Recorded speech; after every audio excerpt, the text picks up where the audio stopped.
पत्थर को छूकर आगे बढ़ जाता है। वो किसी को रोकता नहीं, किसी से शिकायत नहीं करता। उसी क्षण मन ने सीखा कि प्रेम का सबसे कठिन रूप छोड़ देना है।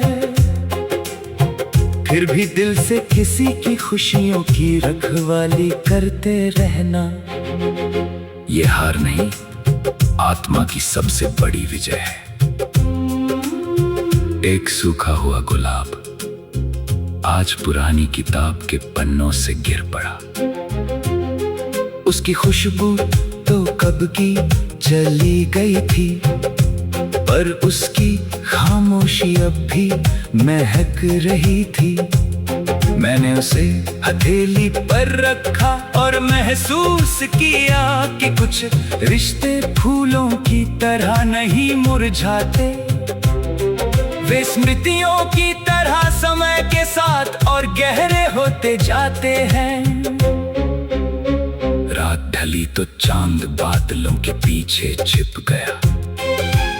आसमान खाली सा लगने लगा, लेकिन एक अकेला तारा देर तक चमकता रहा।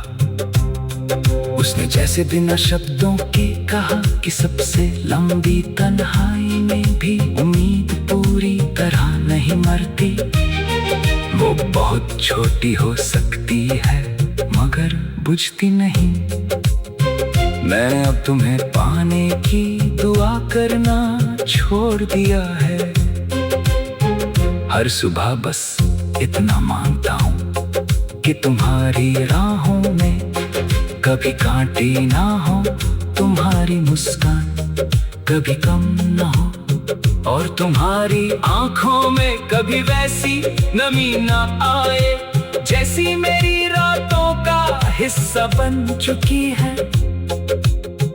यदि मेरी सारी खुशियां तुम्हारे हिस्से की रोशनी बन जाएं, तो यही मेरे जीवन का सबसे सुंदर उत्तर होगा।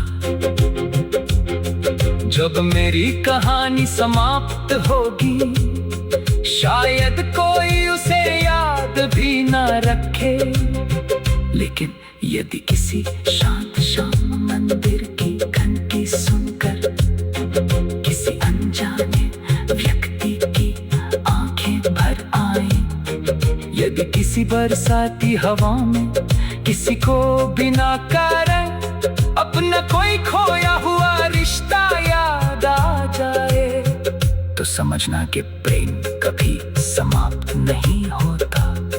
वो नाम बदल लेता है, रूप बदल लेता है, मगर अंत में एक ऐसी मौन प्रार्थना बन जाता है जो हर धड़कन के साथ ईश्वर तक पहुंचती रहती है।